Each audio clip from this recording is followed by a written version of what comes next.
hano biba birangiye amafaranga yawe ajya muri hooked ukongera hano ha kabiri. Izi ni task bamaye ndi kuzikora vuba vuba kuko iyo utinze birapfa. Wamara kumuflowinga ukagaruka ugakora kuri complete verify.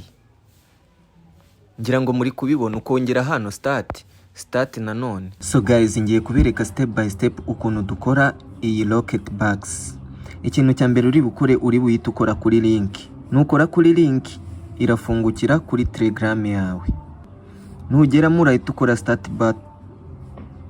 Uhita mu rurimi English. Uhita ukora open up. Tukora start. So twagezemo, murabona ukigeramo bahita baguha ko ufite mission 6. Uba ugomba kuzikora ukizibona. Uhita ukora hano kuri task. Ngizi mission baduhaye. Katubwira ngo dukore subscribe kuri RocketBux. Urakora hano kuri opening ukore join. Numara gukora join uhita usubira inyuma ugaruke muri RocketBux yawe, uhita ukora verify.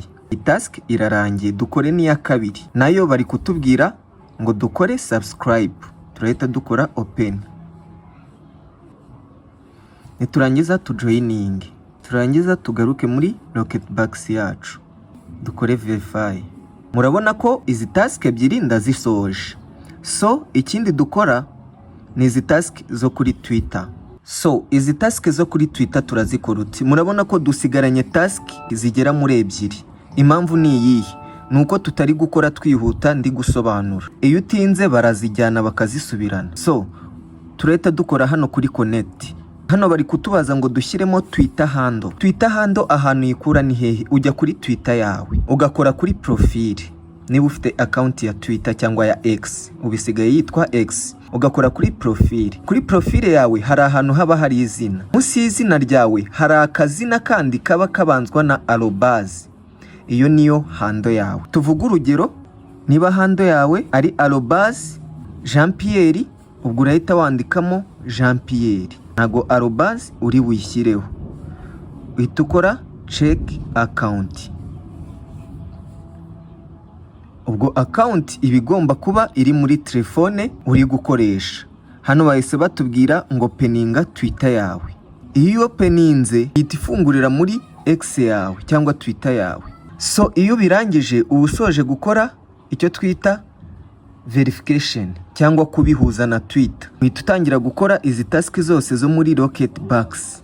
Guys, iyo umajije guhuza RocketBux account yawe, umajije kuyihuza na Twitter yawe cyangwa X yawe, uba wasoje wamajije guconnecta. Icyo ukora uhituza ukajya ukora aya matask baba baguhaye hano ngo flowinga, baguha umuntu ukagenda ugakora hano open nkuko kuri task ya mbere twabibonye. Hano imbere haba hari open, ukayikoraho ukagenda ukamuflowinga, ukagarukamo hano ukaverifyinga, bihita birangira ukagaruka naha gutyo. Reka mbibereke.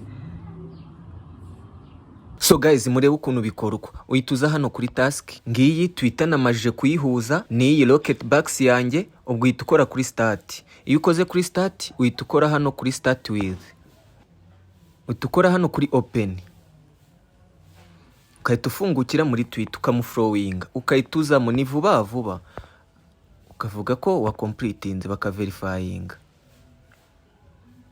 Hano biba birangiye amafaranga yawe ajya muri hooked ukongera hano ha kabiri. Izi ni task bamaye ndi kuzikora vuba vuba kuko iyo utinze birapfa. Wamara kumuflowinga ukagaruka ugakora kuri complete verify. Ngira ngo muri kubibona ukongera hano start nanone ukopeninga, ukamuflowinga, ugasubirayo ugakora complete ukaverifyinga. Ukongera iyi ya gatatu ugakora hano, ugakora start, ugakora open, kaza ukamuflowinga. Iyo usoje usubira muri RocketBux yawe ugakora I complete, warangiza ukaverifyinga. 6 zarangiye, bari banyemereye 6 ariko bambwiye ko zarangiye. Nongere nkore start, maximum active reach, zarangiye. Guys, ni kuriya babikora. Murabona ko ayo ubukoreye mu gihe waba flowinze, murabona ko aguma ari pending kugira ngo bakore activation. So guys, nuko bikorwa, namwe mugerageze.